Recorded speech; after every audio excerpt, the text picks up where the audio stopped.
and welcome back to The Empowered Resilient Woman, a podcast that supports all women on the journey to becoming their most resilient self in life and in business. I'm your host, Kimberly Smith. Today, I have an incredible guest joining me. I'm so excited for this chat, as I am always for all of my guests. But I'm here with Theresa Walker, and Theresa is a hypnosis and brain rewiring strategist. She helps people unwind what's keeping them stuck, what's keeping them stressed, so that they can really align with greater possibilities for their life, to have more ease, to have, to make all their big dreams come to life. She's clinically trained and certified in hypnotherapy, and she specializes in helping people reprogram their subconscious patterns using the power of hypnosis.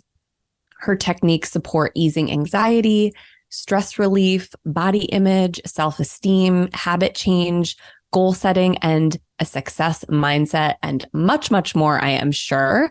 Welcome to the podcast, Theresa. Thanks for being here. Thank you so much. I'm really excited to talk to you. Yeah. So, hypnosis is something that has always fascinated me. Of course, being a mindset coach, so much of, like you have in your bio of, reprogramming our subconscious and really being able to change our patterns and our behaviors happens at that subconscious level. So it's, psychological, but hypnosis has always seemed, a little mysterious and, may feel intimidating for some people, but that's really what it is. So, tell us a little bit about, what really hypnosis is and, what it kind of means to you and kind of how you were led into this area. What hypnosis is, all it is a form of a trance state. And we are receptive to information. I like to think of it as a relaxed, focused state. So even though we may see lots of different things in the movies and on TV, and there's lots of woo-woo around it, it really is a state that we have access to and go in and out of in various levels throughout the day, always before you fall asleep, right when you wake up in the morning, when you're kind of in between asleep and awake. That's the best description of what I could call a hypnotic state. Okay. So you are aware of what's happening.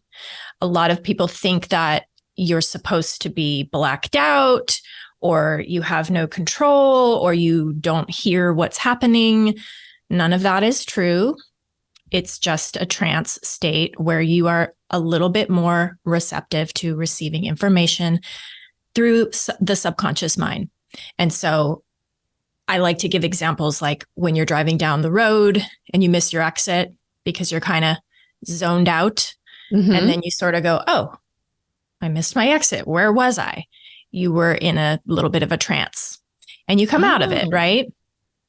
Or even when you go to the movies, you know that it's pretend, you know that it's not real, but you allow yourself to have an experience. You allow yourself to laugh, cry, be affected by this movie, if it's a good movie. And that is a form of hypnosis. So you know that it's not real. You can get up and you can walk out of the movie at any time. You know that behind the scenes, there's actors or directors and all kinds of cameras and things, but you let yourself take this journey and you let yourself be affected. So that is really all that we're doing in hypnosis when we work in a therapeutic session. What's your background? Have you always been doing this? Were you led to this? Have you always had the kind of a passion and fascination yourself? How did you get into the business? I like to think that this was God's idea, not really my idea. I'm sure it was. I never would have thought about this as a career choice. Before I got into hypnosis, I always wanted to be in the entertainment business. And I am a singer, a musician, a songwriter. Right out of high school, that's what I started to do. And that's what I did for many, many years. And long story short, I came to a point where I realized I didn't want to pursue that as a career anymore, and I needed a change. Meanwhile, I had always been fascinated with, I guess, self-development, learning about the way the mind works, self-improvement. I had done a lot of work on myself because of the type of childhood I had to unravel and lots of different therapeutic modalities I was exploring and different things that I was studying. And I had done hypnosis through programs and things that I purchased online. And but I really had never thought of it as a career path until I had a breakdown and as we all do. Yeah, it was an identity crisis, and I kind of came to terms with the fact that I really didn't think I wanted to continue the path that I was on, and that was very scary because that was all I knew how to do was be a musician. One thing led to another, and I actually sought the services of a hypnotherapist because I was going through so much transition at the time, relational changes. I had a lot of PTSD. I had a lot of anxiety, and I didn't know what was happening to me. Really, what was happening was a spiritual cracking open. My life was getting course corrected. But at the time, I didn't understand all of that. I just knew, oh my God, I just feel really scared all the time and I don't know where I'm going. And so I sought the services of a hypnotherapist. And the whole time I was in her office, I was just kind of like, this is so cool. This is really, I could see myself doing this. I could see myself helping people in this way. And it was, she had a very professional office, and she had a whole recording setup. And then as we got talking, I found out that she was the former, I want to say, guitar player for Joan Jett. Oh, wow. And so we had a similar trajectory where she was doing music as well and made the transition into hypnosis. And so I went home that night and I just thought, at the time I knew that all I knew was I wanted to learn. I wanted to immerse myself in something new. And I had not allowed myself to really do that because it was always about, I got to stay focused. I got to do, only music, tunnel vision, music. And I never let myself explore deeply anything else that I was interested in. And once I kind of came to terms with, I think I want a new path, I was thinking about lots of different things. I was thinking about nutrition. I was thinking about massage, and so I went home that night and I looked up the school and I watched, they had some free videos and I watched those and I'm like, I don't know why, I just need to be here. I just need to be here. I wasn't really sure if it was going to be a career path. I just knew that I wanted to immerse myself in something that was going to help me learn about myself. And the curriculum was all about there's a lot of psychology in the curriculum. And so next thing I know, I was signing up and the rest is history. And I really didn't, even at the time, I was kind of a basket case while I was going through the school. And so the idea of me helping anyone else or being in that office and having clients, it was just so far away. I was just there because I wanted to learn and I wanted something different. And I wanted to be around people that were weird like me and into this weird stuff. We kind of called it the Harry Potter school. It was like, just a lot of like interesting people and people who were into the same stuff that I was into. And at the time, I didn't have anyone like that really in my life. So one thing led to another, and I just continued the path the curriculum, and it just began to unfold. I started to take clients. I started to get more opportunities. I did some work for the school, and I just kept saying yes to it. Yeah.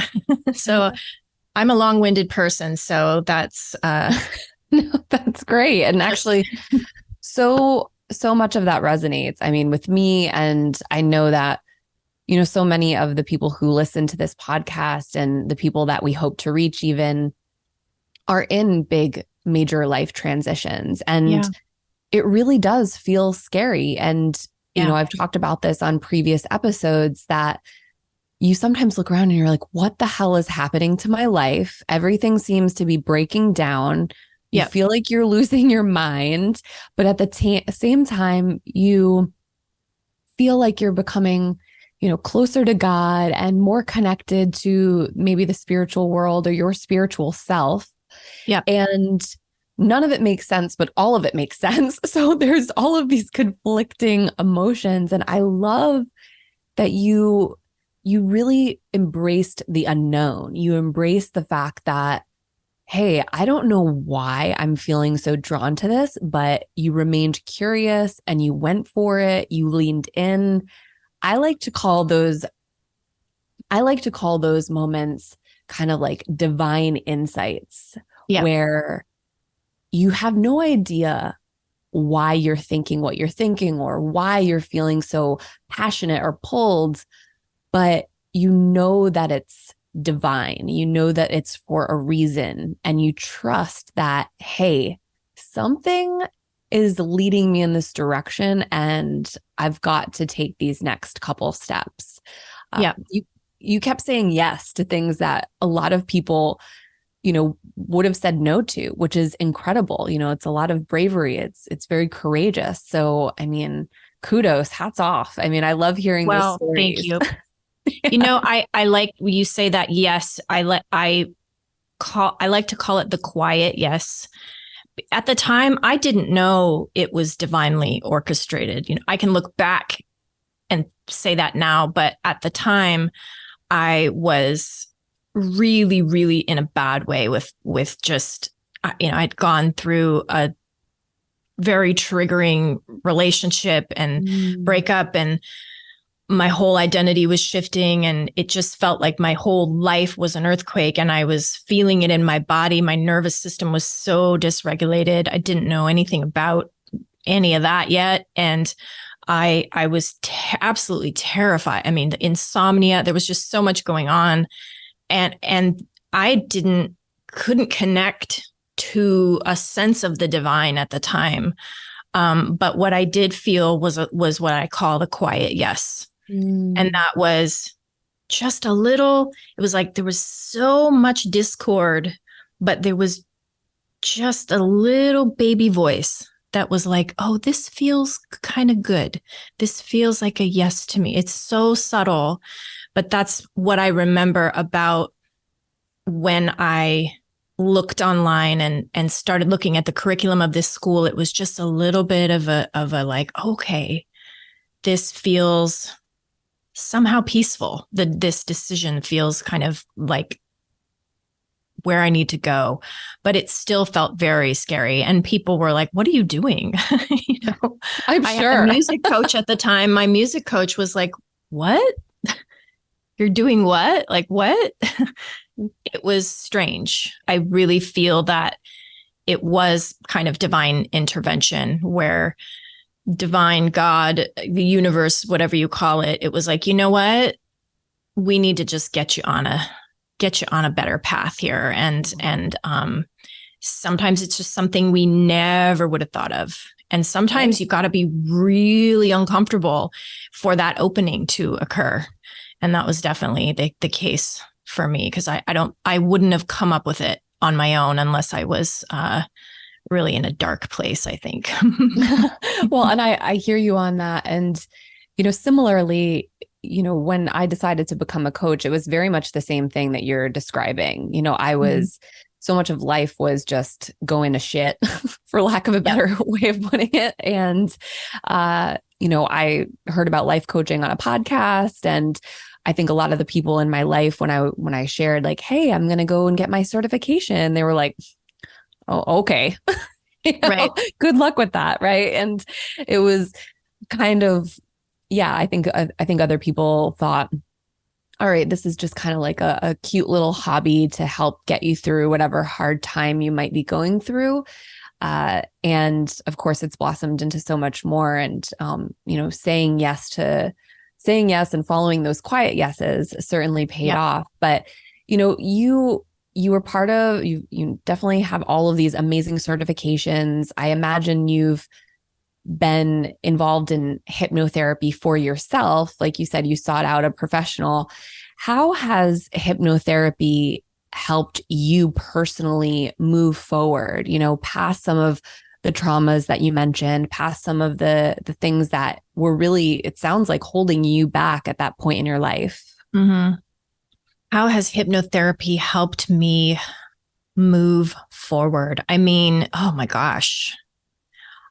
Just going through the process of learning about the subconscious mind, learning about human behavior, it helped me make a lot of sense at the time with what was not working for me. For example, just learning about how the subconscious mind makes up 88% of our total mind power, our behavior, our emotions, even our physiological responses. It's mostly subconscious responses. Wow. And this is why it's so frustrating when we try to change and yet we still get pulled back into these patterns. Mm-hmm. Just understanding that was a game changer for me. And it helped me feel like, okay, I'm not crazy. This is just my programming. And this is why I'm attracting, these kinds of relationships that don't work, or this is why my body keeps manifesting this issue or whatever it might be. Just understanding that subconsciously, all of these things have been with me since I was, a little girl, and that's not unique to me, was a game changer. And it just helped me to have a perspective of, okay, now I understand, and I don't have to be ashamed. I don't have to feel like I'm wrong or bad or not getting it right. This is very normal. And then learning how to work with my subconscious mind, learning how to, at the time I worked with a hypnotherapist, we had mentors and things. So that was deeply shifting for me to get that support. And along the way, continuing to do my own work, because it's not only hypnosis, there's so many things that can create those shifts subconsciously. There's hypnosis, there's EFT, there's even just affirmations or different forms of self-talk or changing different behaviors and sticking to one thing that you do differently every day eventually can build up a new subconscious habit. I mean, there's lots of different ways that we can work with ourselves subconsciously, but I think I just learned so much about myself. I learned so much about my own behavior and the behavior of other people and how we can trigger each other in relationships and the different dynamics. I mean, I love all that stuff. I love human behavior. I love even just, studying body language or studying the way, as a hypnotherapist, we're trained to watch all of these things. Watch the way someone speaks, watch the way, are they making eye contact? Are they not making, or do they look away with certain, there's different things that we are paying attention to because that helps us know how their brain receives information. That is endlessly fascinating because we can learn all these tools and techniques, right? But then you got a client in front of you and it's like, this is a live human. They don't fit into, a box. You've kind of got to figure it out as you go. And it's constant self-discovery. But I learned so much just about myself in that way. That makes so much sense. I think, of course, with a lot of my clients too, right, we're working on shifting behaviors or or establishing healthier habits. And when you're establishing healthier habits, right, you're trying to obviously maybe replace a habit that isn't as healthy or isn't as supportive, right? And those are oftentimes really like ingrained behaviors, things that people have been doing their entire life or for, decades, right? And there's a lot of frustration that I think we all experience because we've all been there when we are trying to create a shift and we keep falling short, or we're not consistent with it, or like we do well for a week and then we slip up in some way and we're really hard on ourselves, right? Like that's where that inner critic and that inner dialogue can get so carried away to that negative self-talk, which of course seems like it's probably a negative form of hypnosis, right? So it's like reaffirming that we're not measuring up, that we're incapable of doing whatever it is that we're trying to accomplish. And what I heard you kind of say, or what I picked up, is that when you can look at things as a more like this is a biological response, right? That biologically our subconscious is kind of in charge, right? Yeah. So we need to kind of take our ego out of it, stop taking things so personal and like making it about, oh, it's all our fault, right? Yes. Right. We are a product of our upbringing, the traumas that we've experienced, the situations that we've encountered, which have kind of maybe left their mark or left little wounds and scars. But it is possible to shift that. And once you like separate, okay, this is just biological. This is just the subconscious. It's not me as a person who's failing. Right. There's just more work to be done here, right? Like, how can I break this down?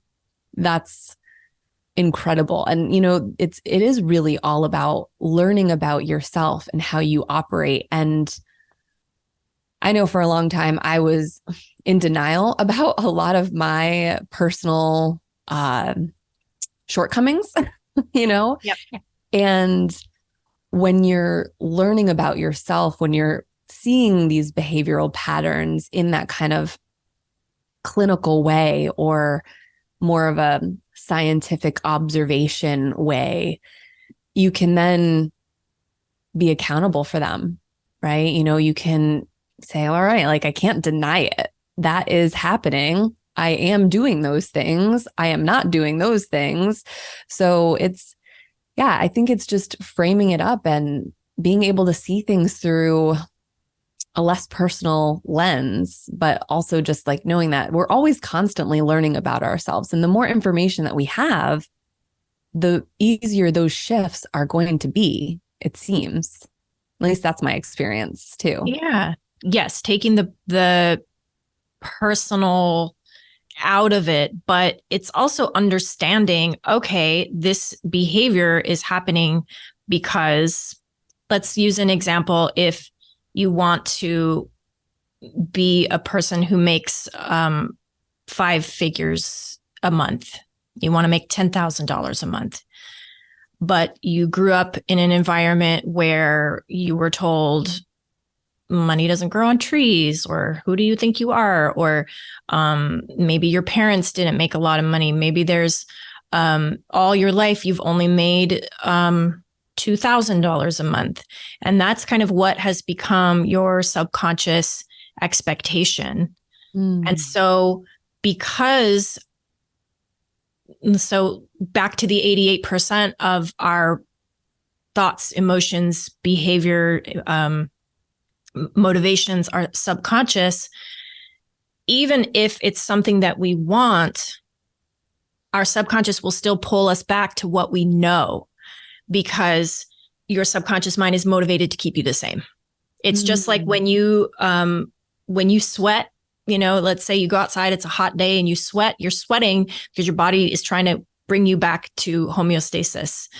Right. It's a constant way that our subconscious programming tries to keep us the same. And so when you understand that, and how hypnosis comes in is we want to build up new known associations. So when you're in a hypnotic state, more receptive to information, we want to start to talk about, what does that $10,000 a month, what is that going to do for you?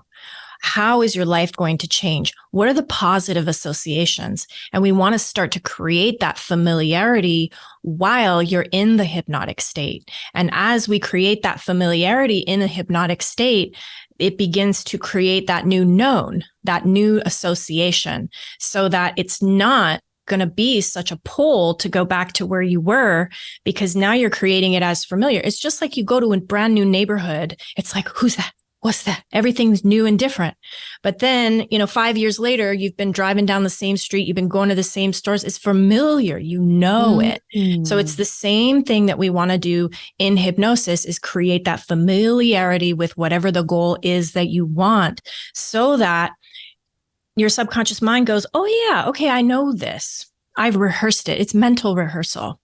I'm clear about why I want to make that $10,000 or whatever the goal is for you. I'm clear about it. I know what the positives are going to be for me. And I have rehearsed it so much in my mind when I'm in a receptive state that now it's becoming a habit. And so you're going to marry that conscious desire, which is the 12%. That's our logic, our reason, our decision making, right? With the subconscious programming. And so that's kind of how that all works together. So what is the relationship then? Because, so you've told us that, being in this hypnotic state, you're kind of this relaxed state. A lot of the times it's when we're right before we're going to sleep, or kind of in that in-between sleep zone, or when maybe when we first wake up, even we're very relaxed. So what is the relationship between hypnosis and the nervous system, right? Because of course I geek out on everything nervous system regulation. I firmly believe that it's so hard to create new behavioral patterns or make progress with our goals when we're in a dysregulated state. So that's something that I work on with my clients as well, right? They have kind of a goal centered around, say, wellness or their business.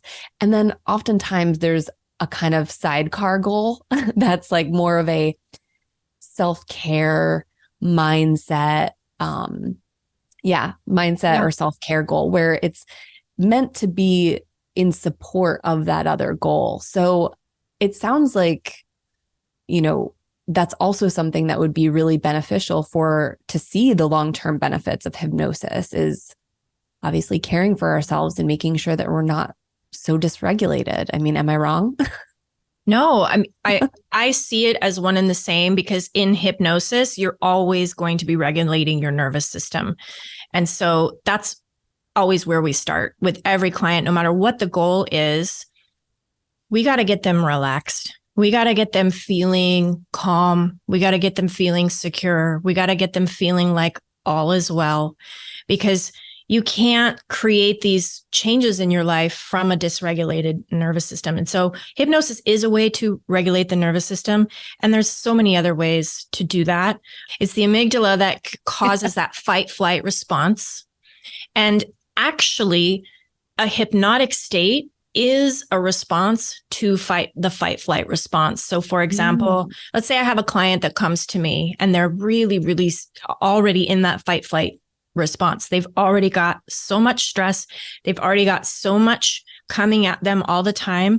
This is what we call message units. So your brain can only handle so many message units, so much information during the day.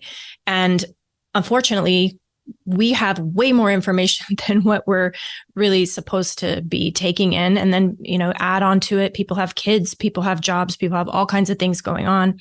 And they're not knowing how to disconnect when you're in that stressful state. When there's too many message units, your mind wants to enter a hypnotic state to escape. essentially, when I have a client who's already in a really stressed out state, they're going to go into hypnosis a lot quicker because the mind already wants to go into that escape. So is that kind of like, because when we're so stressed out, right, oftentimes we'll disassociate, right? So is disassociation kind of our attempt to get into that hypnotic state and find some relief? It could be. Yeah, certainly. I mean, many people are walking around already in a hypnotic state. They're already so highly suggestible to everything and all the information. With hypnosis, essentially, we are getting them out of that fight flight state and into the hypnotic state, which essentially does regulate the nervous system. I aim to teach my clients how to regulate their own nervous system. And so in hypnosis, we're always doing relaxation techniques. We're always taking them through various hypnotic suggestions, even processes to get them into that deeply relaxed state. But it's more often than not in response to that fight flight already. So if I have a client, back to my point, if I have a client who comes to me and they're already really stressed out, they're already in fight flight, they're going to go into hypnosis a lot quicker. Whereas some clients, somebody who already has a regulated nervous system, it's not going to be maybe as dramatic of a leap. Whether you're using hypnosis, whether you're doing some kind of other technique, breathing, yoga, I mean, whatever it might be to regulate your nervous system, that's always going to be part of hypnosis. So I consider that to be foundational with every session. And most of the time when people come to me, they're stressed out about something. So the sooner we can get them relaxed, the better, because you can't make these positive changes that you want to make in your life if you are dysregulated. You've got to get yourself in a calm, relaxed state, because that's when the changes can start to occur. And that's when your subconscious mind can start to attached to a new vision. Because if you're just in this like tight, stressed out state, it's going to be really hard to do that. It's so difficult to even get through the day to day when you're stressed out, right? Especially when, I mean, most people are stressed out to some degree. Not all stress is bad stress, but these days, yes, I think the general population, most people, it would be safe to say, are operating with a level of stress that is just way higher than it should be, completely over the top, if not tipped into that burnout phase, right? And so there's so much disappointment that comes. And I'm sure you talk to a lot of people who are not only stressed out, but defeated that they haven't been able to make progress with the things that they want in their life.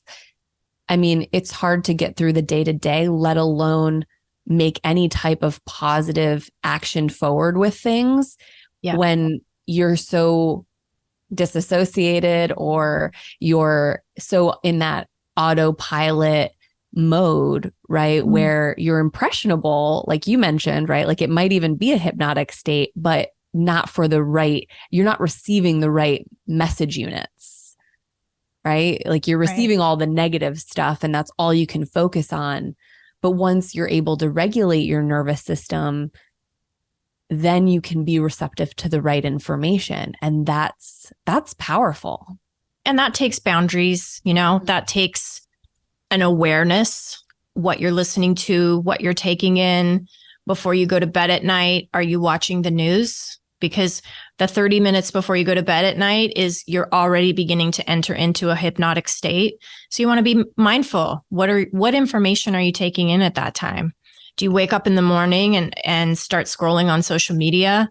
You have no control over what you're going to land on, what's going to be in that algorithm. Have you taken the time to spend with yourself and choose your own intention and regulate your nervous system before? I mean, I have a very extensive morning routine. And everybody knows I do too. I could spend I could spend 5 hours. I just need 5 hours and then I'm ready for the day. Exactly. Yep. I'm up at 6, but my day doesn't really start until 11. And Preach. it is what it is, especially if you are a highly sensitive person, which I am. And I tend to draw in people who are highly sensitive. And this can come from a history of trauma. This can also just come from just being a very empathic person. And those people need to be even more mindful of what they are taking in and noticing when you become overwhelmed, then that's the time to maybe do a little bit of a practice or do a little hypnosis or whatever it might be. So it takes awareness and the ability to set boundaries with yourself, with other people, with the information that you take in. Seriously, well put. And that's, I talk about boundaries a lot. I've done trainings on them, and it's boundaries. There's always this thought around boundaries that there's something that we set with other people. And I think that that's something that people don't realize enough, is that we need to set boundaries with ourselves. You need to set boundaries with yourself. Everybody does, for the things that are going to protect your mindset and your energy. And boundaries come in the form of like saying no, right? To things that maybe are super tempting, like the scrolling late at night, right? Like watching the true crime and all of that. So, it seems harmless enough. And, there's always this making light of things like that on social media too, right? Like that we're so self-indulgent and that we, just watched, way too many episodes of whatever reality show last night, or we were just scrolling on TikTok for hours. And it's like this joke is made of it. And while, yes, we can all relate to that, we all do that sometimes. More often than not, we really do have to, like you said, draw the line in the sand, say no to what we know isn't good for us, and say yes to being more intentional. And that's where you make space for, those small moments of just regulating your system. Like even the small moments day in and day out, they're going to add up, of course. So what is a simple relaxation technique? You mentioned that you're always kind of practicing different strategies or ways to kind of calm the mind. What's something that people could start with? Of course, when they're in a safe place and not operating heavy machinery or driving or anything like that. Right. I mean, there's self-hypnosis. There's even just a very simple brain rewiring technique where you can just close your eyes, take some deep breaths. I mean, this is so simple, but take yourself somewhere in your mind. Take yourself to a tropical beach. Take yourself to your favorite place and allow yourself to really experience it in a visceral way. What do you smell? What do you hear? What do you see? What do you touch? Who's with you? Just the visualization. And by the way, you don't have to say, people ask me this question all the time. So you don't have to see pictures in order for this to work. Some people see straight black, and that's fine. But you can get a sense of something. You can get a feel for something. And so even if you just take 5 minutes to, whether you're taking yourself to your happy place, or you can also begin to train your mind according to what your goals are. So it's back to that subconscious familiarity. If you have a goal to XYZ, then taking the time to visualize that goal, to imagine it, to make it real, you're going to create that mental rehearsal. You're going to feel it in your body. You're going to practice it in such a way that it becomes a mental habit. And that's what begins to affect our physiological responses. Ultimately, what this does is, with right action, then you can begin to move forward on whatever these goals are. So we want to marry the non-physical, woo-woo stuff, the imaginary stuff, with actually taking right action, because, you could do hypnosis all day. If you want to make that $10,000, you're going to have to do something, Yeah. So you're going to have to take some action. You're going to have to take some action steps. So it's both. And this is, what I try to do when I'm working with someone. But if it's just throughout the day, just taking a very simple relaxation technique could be just to close your eyes, take some deep breaths, settle into your body, use your imagination to take yourself somewhere if that feels good, and just create that experience. And even if it's just for 5 minutes until you get some kind of a response. And there's self-hypnosis. You could certainly listen to guided hypnosis. I have things like that. There's tons of things online that you can find. There's yoga nidra. I love yoga nidra. It's a beautiful practice. Me too. So one good. of the best.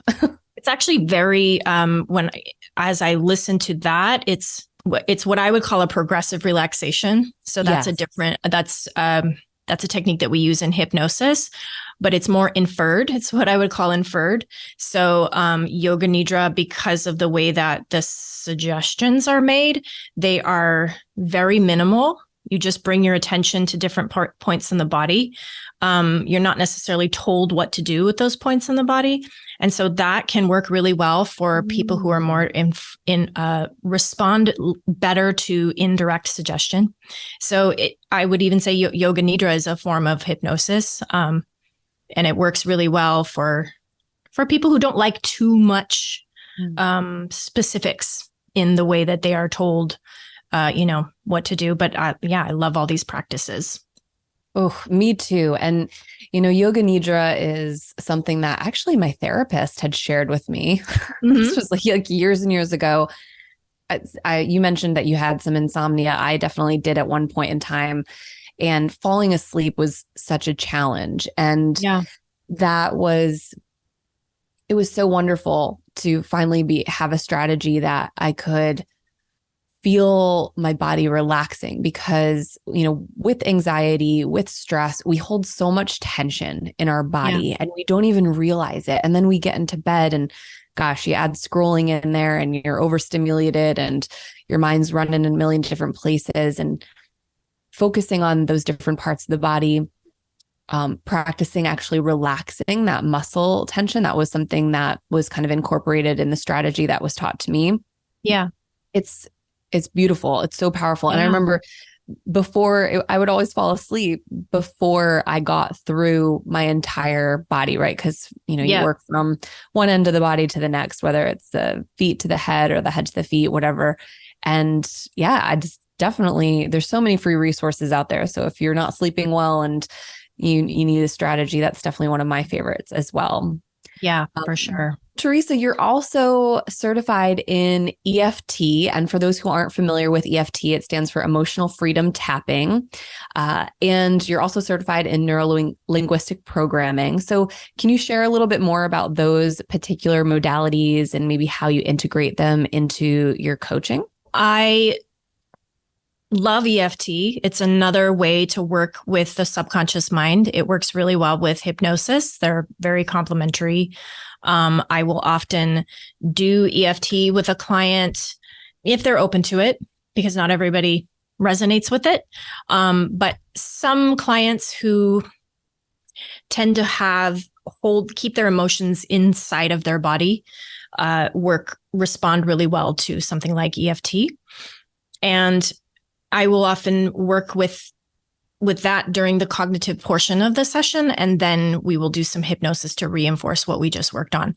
So EFT, just a brief overview in case anybody doesn't know. So it's emotional freedom technique, and it's EFT tapping. So what you do is you tap on different energy points on the body. So it's derived from Chinese medicine, which works with meridians. And so essentially they're like, points on the body that connect to the meridians. So different organs and different places that we hold stress. And so we tap on these points while making various statements. And a lot of times we really, especially people who are learned how to suppress their emotions, learned that it wasn't safe to feel their emotions, learned that it wasn't okay to express what it is that they were feeling. EFT can be really helpful for people like that. And so we tap on the problem. We're not trying to sugarcoat things. We tap on what it is. And then we eventually bring it into some positive statements, but essentially what we're doing when we use EFT is to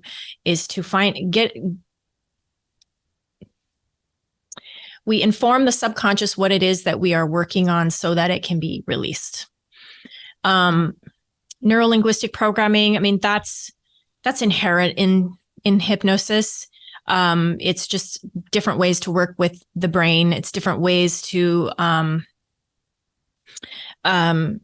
train the mind, and different ways to even just understand relationally other people, ways to connect with other people. Hypnosis is very important to have good rapport with the clients that you're working with, because if you don't have that, they're not going to let you take them into a hypnotic state. So yeah, the NLP, the EFT, that's all, it's part of what I do. I don't necessarily do EFT with every single client. But sometimes there's just something that's like a sticking point. There's just something that, they need a little more of a nudge with, and they need to incorporate their body. So I love to incorporate some somatic practices, and it is a somatic practice because you're bringing the body into the work. Yeah, I love it. It's a beautiful practice. I love EFT. I use it religiously with myself, and it's kind of uncanny how well it works. And what I love about EFT is I can send my client home and teach them how to do it, and they can begin to do it on their own. Whereas hypnosis, yes, you can absolutely do self-hypnosis, but it's a little harder. You kind of need someone to work with. But EFT, you can work with a practitioner, but as you learn it, this can be a tool that you can use at any time. So I love it for that reason. Yeah. That's so amazing. Well, and it seems like all of these different modalities have been such an asset to you in your own healing journey. You know, it's funny how sometimes when we're feeling the most lost and defeated and not really sure of what that next step really looks like, and then we kind of pour ourselves into these areas like, you know, personal development or coaching or hypnosis, right? And we're learning about ourselves, and we're expanding, right? We're expanding who we are, but it's also supporting our own healing journey, right? So, I mean, what are your thoughts just on like how you've healed or how you've been able to maybe learn about yourself, just even kind of going through that process of expanding who you are, diving into all of these passions, you know, creating a whole new career path for yourself. I mean, I know I've felt this way. Like, it's so healing to realize the power that we really do have over our lives and, you know, our own destiny even. What have you really learned about yourself through expanding your skill set, and how has that kind of contributed to your own healing journey? I mean, having a way to support myself and help myself when I'm in the trenches is everything. Yeah. Because I think, you know, I was on the path of this work even before I found hypnosis. I had a therapist, a coach that I'd been working with, and we did a lot of very deep work. And then she passed away. And this was part of kind of what was going on when I was going through hypnosis school. And it was like, all of a sudden, I was on my own in a different way. And I think that learning how to use these tools for myself, and also learning when I need help, because we're not always supposed to go it alone. But because I've really gone into the depth of my own shadow many different times, and I know what it's like to be in despair. I know what it's like to not understand what's going on with my body. I went through 5 years of chronic illness. That I learned a lot by going through that. learning how to say no, learning how to comfort myself, learning how to reparent myself, learning how to mother myself, learning how to be that person for myself at 3 a.m. when I'm having a panic attack and I don't have anybody to call. I got me. So Yeah. how can I support myself through those challenging moments? And that doesn't mean that I'm not going to call a therapist the next day if I need to, but I think just as I learn all of these different things, I'm only as good of a therapist as I'm doing the work myself. So I think the process, and I think coaches and therapists can attest to this, is that in order to help your clients, many times you've got to kind of have gone through some shit. You've got to, you have to be in the trenches yourself so that you learn how to navigate these things for yourself, so that then when somebody's sitting in front of you, you're like, oh yeah, I know what this is. I know how to help this person because I've been there. Our clients are always a reflection, I think, at least of us. And they're going to be attracted to you because on some level, they know that you can help them. So learning to have my own back, learning to apply these tools. Sometimes I think what can happen when you are in this business is you can get very caught up in learning all these different techniques and all these different ways to help people. And you help all these people, but you're not necessarily, some people even use it as a way to avoid working on themselves. So I think learning to apply these things, and sometimes my clients are reminders of that, where I might be giving them a tool, or they might tell me something that they're applying that's working for them. And I go, oh yeah, I need to be doing that too. Oh, absolutely. I couldn't agree more. I mean, I learned so much from my clients, and you're so right. It's definitely learning what you need, when you need it, when to reach out for help. Calling a therapist, that's supporting yourself. So I just think of it as a toolkit, right? You've got all of these different modalities and techniques, and they're all super accessible, right? Yeah. And it's, what do you need right at this moment? What does the situation call for? And how can that support you in this moment and continue to support, just your well-being tomorrow and the next day and the next day, right? Because it's okay to have a shitty day. It's okay to curl up on the couch and, binge watch some reality TV. Sometimes that's in our toolkit too. Oh yeah. I love reality dating shows. That's that is I don't even want to call it a guilty pleasure, because I don't feel guilty, but that's a form of self-care for me. Yes. But in moderation. In moderation, 100%, 100%. How do you deal with, say, disappointment? Disappointment is an emotion that I don't think any of us are really prepared to handle sometimes, right? It just feels like this mixture of sadness and grief and sometimes some self-loathing. I mean, what is kind of your go-to in moments where, say you were hoping for something, but didn't really pan out the way that you hoped? You're let down, you're feeling just disappointment and just crappy. What do you do? Me personally, I think the first thing is to acknowledge what I'm feeling and allow myself to feel what I'm feeling. And that in and of itself has been a practice that I've had to learn, because I grew up in an environment where my feelings weren't really taken into consideration. I didn't really know that it was okay for me to feel what I was feeling. So unlearning that and learning that it's okay to feel disappointed. It's okay to feel sad. It's okay to feel upset. It's okay to feel angry, and to identify those emotions and express them in some form. And so that might be journaling for me. That might be EFT tapping. That might be talking to a friend. That might be calling up a therapist. That might be doing an interpretive dance.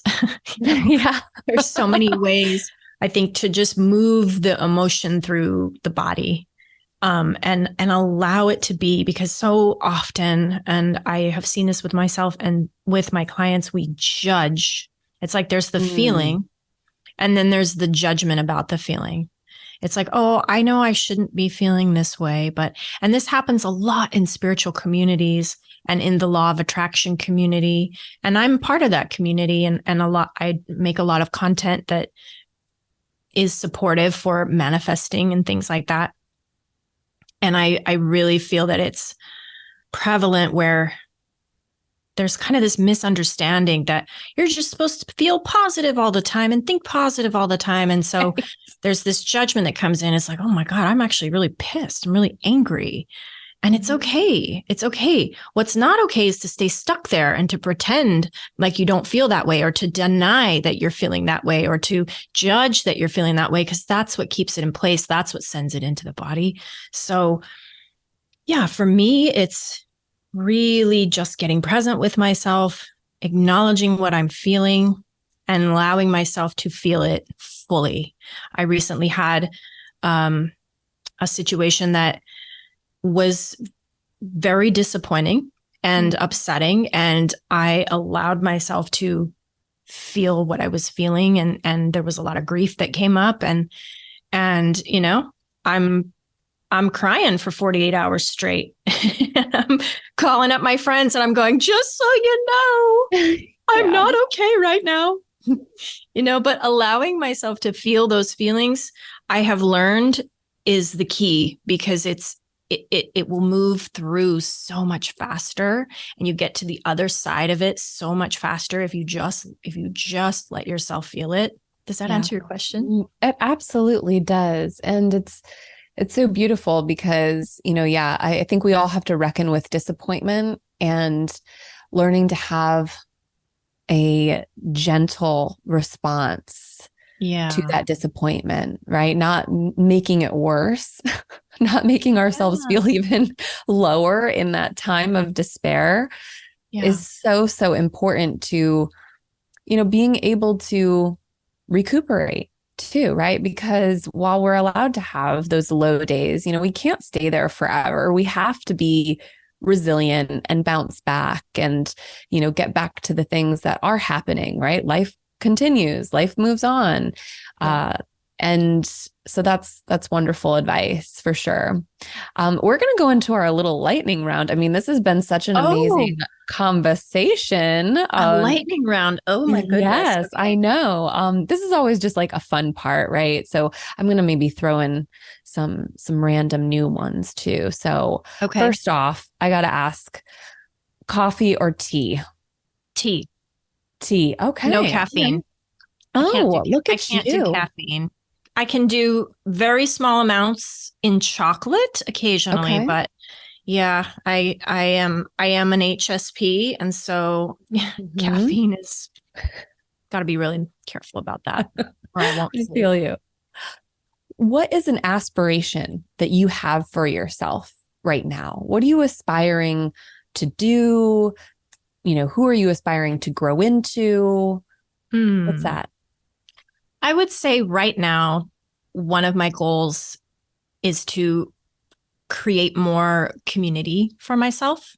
I work from home. I live in Los Angeles. I can feel a little bit separate from my from a community, and that's something I'm really intending to create more of this year. Is more community. I would also love to own a cabin in the mountains. That's kind of like one of my fun goals. Yeah. Absolutely. Patience, humility, or surrender? Which one do you think that you struggle with the most? Ooh, that I struggle with the most? Patience, humility, or surrender? Probably patience. I think that's what like everybody says. I was going to say humility. I Yeah. can be a little bit full of myself sometimes. Really? I Well, don't see just that. I not in a negative way, but just sometimes like I want to watch my ego mind that thinks it knows everything, because I Sure. don't know everything. I've lived a lot of life and I sometimes tend to feel like, oh yeah, I've done that, been there, done that, But I would say patience, I can definitely, especially when it comes to technology, or, intending to create something and then there's 50 million things that have to happen before that thing can be created. That is a opportunity for patience for sure, because I like to just be in my flow. I don't want to have to go in my left brain when I'm in my right brain. And you got to do all these things when you're an entrepreneur and a content creator and, all the hats that you wear. Yeah, they require patience. For sure. What do you love about being a woman? What do I love about being a woman? Oh, I love that we are this superior sex. No, I'm just kidding. Yes. I mean, we're not supposed to say it, but I guess being a nurturer and connected to my feelings and creative in my creative flow, in the way that a woman can be, in my wildness. I love that I can connect with other women and that it's safe to do so. I love, that's a really, I have to really, I know I'm going to think about this later and go, oh, I should have said that's this. a layered question. So, I mean, I think that you hit the nail on the head. I mean, our ability to nurture and create and connect, those are all superpowers of They really women. are. Intuition. Yes. I would say that there's my answer. Oh, yes. My a woman's intuition. It's like, sure. I don't question it anymore. I've learned to develop. I've always had it, but I didn't always know how to listen to it or understand what it was. But now I get it. I feel it. I feel it in my body. I feel it, the moment when something's not right. That's not necessarily only about being a woman, but I do feel that women tend to be there is a connection to intuition that women have that is unique. Definitely. Yeah, definitely. Now, a little off the cuff here. How do you discern between intuition and fear? For me, I will take a minute. So if it feels like fear, I will still listen to it, but give myself a moment before I decide on whatever it is. Because I think taking that time gives me the opportunity to have that discernment. So if it's fear or it's intuition, you still kind of need to listen to it, right? It's just, am I making this decision from a place of my subconscious mind trying to keep me safe? And I'm trying to talk myself out of doing this thing because I'm feeling the fear? Or is this something that I'm actually feeling fearful about because it's not the right timing? And I think for me, I have to I'm not a person who makes decisions right on the spot all the time. I have to give myself that time to discern the difference. Yeah. If that makes sense. Yeah. So with intuition, it's like, immediately, yes, like there's no qualms about it. Great. Go. Fear, there's some resistance and like, okay, let me pause and review and reflect this and then kind of move forward. I love that. How are you committed to being resilient? I feel like I've had no choice but to be committed to being resilient. I mean, well, what do you mean by resilient? So, I mean, well, and that's just it. Resilience is totally subjective, right? Every adjective really is. For me, resilience, and it's funny because I never really, I ask these questions all the time and I've never really answered them myself on the podcast. But, for me, being resilient is coming back to what I desire, even when I feel defeated, even when I've had disappointments. It's constantly and consistently realigning myself with my personal truth, with my authenticity.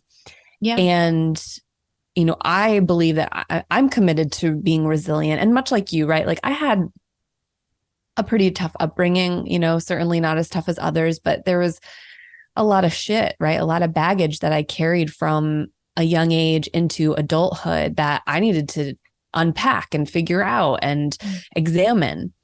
And so while a lot of that early age resilience there was no choice, right? Like I was just in that self-preservation mode, just like, you just keep on trucking, right? And you're not really even thinking about it. You're just doing it because you have to survive, right? Survival mode. Mm-hmm. My resilience now is so much more intentional. It's so much more connected to myself and my spirit, and my commitment to continuing to be resilient, right? I think is reflected in my personal practices, right? Every single day, my ability to, come back to what's important to me and realign, even when shit is not going my way, when things are not easy, when I'm mad, right? Because there are moments in this life where you just want to burn it all down. Yeah. Right. You just want to say, fuck it. And like, I don't want to do this anymore. I want to do the easy route. Certainly in entrepreneurship too, right? I mean, God, there's so many moments where you're just banging your head up against the wall, or you're faced with self-doubt. And it does take being intentional to realize what is happening in that psychological realm and come back to yourself. Yeah, I would say yes to all of that. And I don't feel that I guess I never made a conscious decision to be resilient. It was just what I did. It was just, we all are so resilient. The fact that we're even alive, and everybody has been through crap, some people more than others, but just to be a human and to get up every day and to have a sense of hope and promise and desire for something better in your life after all we've been through that is resilience to me, that the resilience of the human spirit.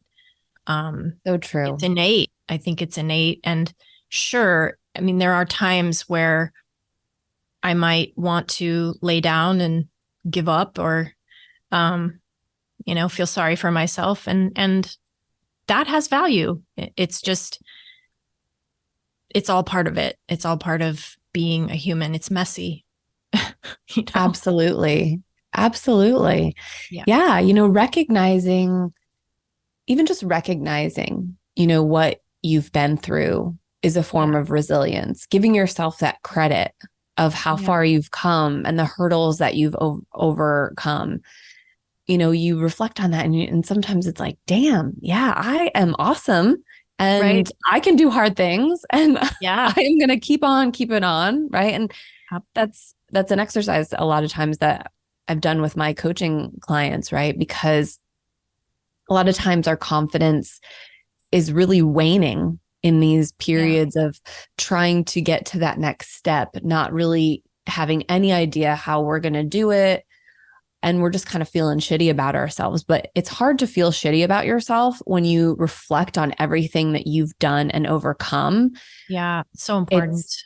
It's like, wow, okay. Like it gives you this instant boost of fuel. Yeah. And it's so easy and accessible to do again and again, right? You're feeling like crap. Make a list of all the things that you have done in your life that were hard, that you didn't think that you would get through. Yeah. And look at it every day. Look at it as much as you can. Read through it. Say, damn, so yeah, absolutely. It is. What is inspiring you right now? I mean, what are you reading? What is lighting you up? If there's a show that you're watching, what's bringing you joy? I mean, any of it. I mean, whatever you want to share, because we're always looking for, new books, new podcasts, new shows, like all the fun things. This is another one that I think I'm probably going to think of a better answer later. Oh, don't worry. I think, well, nature, for one thing, as cliche as that sounds, going out into nature. I took myself on a hike the other day and I haven't been in a while.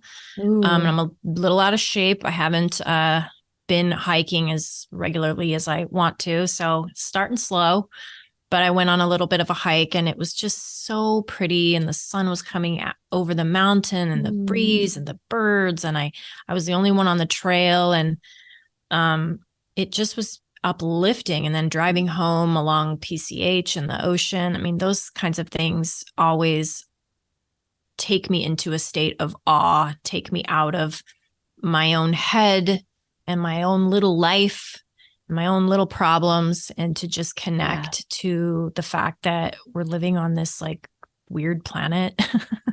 As far as what I'm reading right now, I'm reading a book called It's Not Your Money. Ooh. And I know that book. It's by Tasha Silver, right? Yes. I'm reading that and I'm following some of the recommendations that she has. She's got a little prayer in there that you say every day, and she has you clearing out. So I've been doing a lot of clearing. And that's not new, but sometimes we need those reminders. I think of myself as a minimalist, but then I start going through my drawers and closets. I'm like, what do I have all this stuff?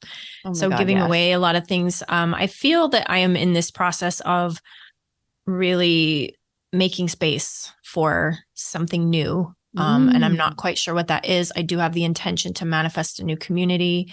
I feel that I'm going to be doing my business a little bit differently in the next year. I'm not sure what that's going to look like. So right now, what is feeling right to me is to make space, to clear the energy.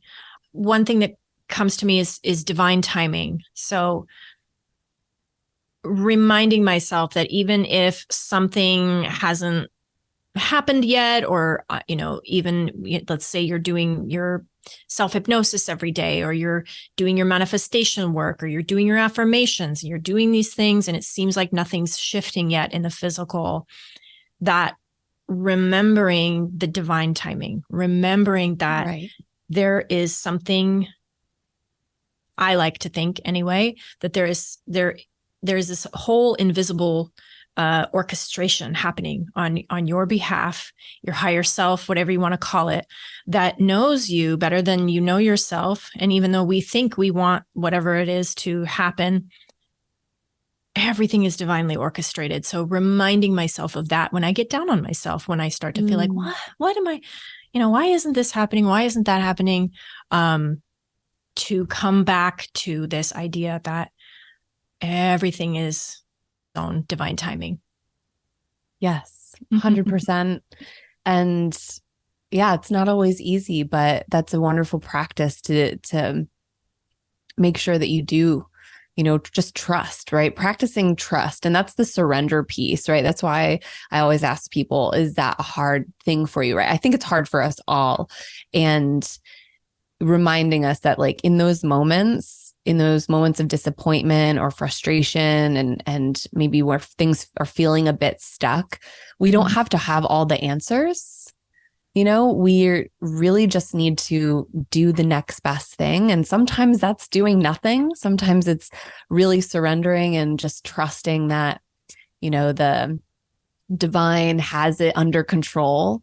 In fact, that is something that I actually love, that author, Tasha Silver. So one of the first books that really helped me during my, kind of awakening, or like when things were kind of getting shook up, was her book called Outrageous Openness.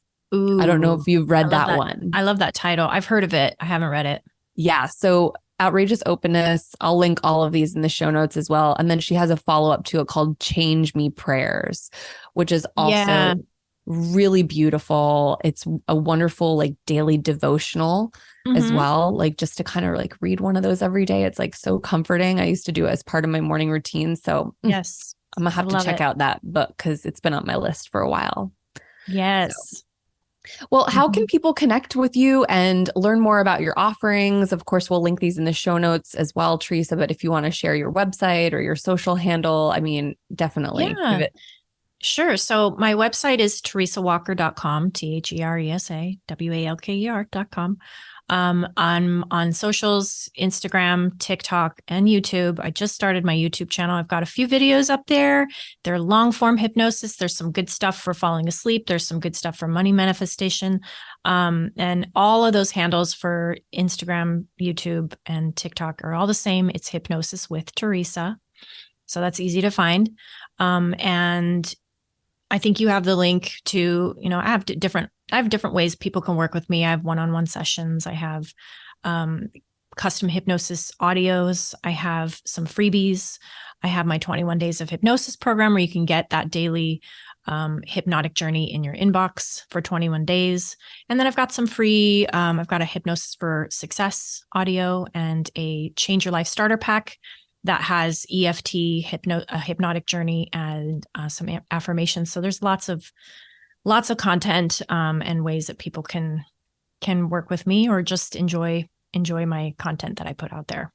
Amazing. And I can attest to, actually, that's how me and Theresa met, is that I was following you and consuming your content, and I've been to your YouTube channel. All of it's amazing. And thank you so much, Theresa, for lending your time and all of your wisdom and being a guest here on the Empowered Resilient Woman podcast. I truly, truly appreciate it. And I know our listeners do too. Thank you so much for having me. It was such a pleasure. Appreciate it. Of course. Yeah. Well, and thanks again for anyone listening. If you enjoyed this episode, be sure to take a screenshot, share it to your social media, tag me at kimberly.brook.smith so I can repost it and say thank you. It's so, so helpful in just spreading the love, spreading the word, sharing these resources. We're all way too stressed out and we need to support each other. So pass it along to a friend if you think they would enjoy it. And just know that I appreciate you so, so much, and keep shining. I will see you next time and chat with you soon.